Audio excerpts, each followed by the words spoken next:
Hi friends, good morning. Knowledge today topic వచ్చేసి current affairs. Let's start the topic. ఉగ్రవాదం కొనసాగితే పాక్ అంతు చూస్తాం, operation సింధూర్తో లక్ష్మణ రేఖ గీశాం. ధర్మస్థాపనకు ఆయుధం పట్టడం మన సంప్రదాయం, పీఎం మోదీ గారు. ఇక ఉగ్రవాదులకు జవాబు పక్కాగా ఉంటుంది. మన సైనిక స్థావరాలను ఏమీ చేయలేకపోయారు. భారత్ శాంతి కాముక దేశం, ప్రజలపై దాడి చేస్తే ఎలా స్పందించాలో తెలుసు. పీఎం మోదీ గారి స్పష్టీకరణ. ఆదంపూర్ ఎయిర్ బేస్ ఆకస్మిక సందర్శన. స్వర్ణాన్న సాధనకు సంకల్పం. 21, 22, 23 తేదీల్లో అధికారులు పల్లెబాట. సివిల్ సర్వీసెస్ అధికారులతో పాటు శాఖాధిపతులు 2 రాత్రులు 3 పగళ్ళు అక్కడే అందరితో మాట్లాడతారు, సాధక బాధకాలు వింటారు. కంపెనీకో నోడల్ అధికారి. ఇప్పటివరకు పెట్టుబడులకు ఆసక్తి చూపిన కంపెనీలు 91. మనమిత్రలో 400 రకాల సేవలు. ఐటీ రంగంలో 5 లక్షల ఉద్యోగాల లక్ష్యం. ఐటీ, ఎలక్ట్రానిక్స్ శాఖలపై మంత్రి లోకేష్ గారి సమీక్ష. 31 ప్రాజెక్టులకు సామర్థ్యానికి మించిన వరద. రాష్ట్రంలో మొత్తం 167 డ్యాముల పరిశీలన. డ్యామ్ భద్రతా అథారిటీ సిఫార్సుల మేరకు అధ్యయనం.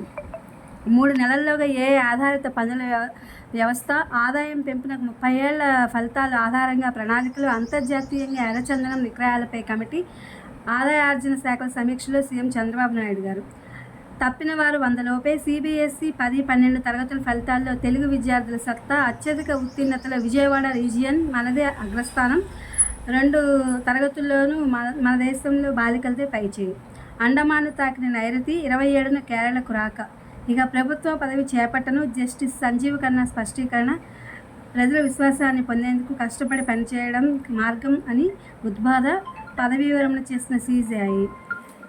జన్యు సవరణ పంటలదే భవిష్యత్తు. 2030 నాటికి అందుబాటులోకి 50 రకాలు. ఎన్బిపిజిఆర్ మాజీ డైరెక్టర్, ఎన్ఏఎస్ఎఫ్ సలహా కమిటీ చైర్మన్ కేసీ బన్సల్ అన్నారు. ఏపీ ఫైబర్ నెట్ ఇక పనిచేస్తుంది. వికేంద్రీకరణ విధానంలో సమస్యల పరిష్కారం నిర్వహణకు 1900 కోట్ల కేంద్రం నిధులు. ఇది ఫ్రెండ్స్ టుడే కరెంట్ అఫైర్స్. ఇది DSC and other competitive exams వాళ్ళకి యూజ్ అవుతుందని వీడియో అప్లోడ్ చేస్తున్నా. Please my channel like, share, subscribe and comment. Thank you for watching. Thank you for your support.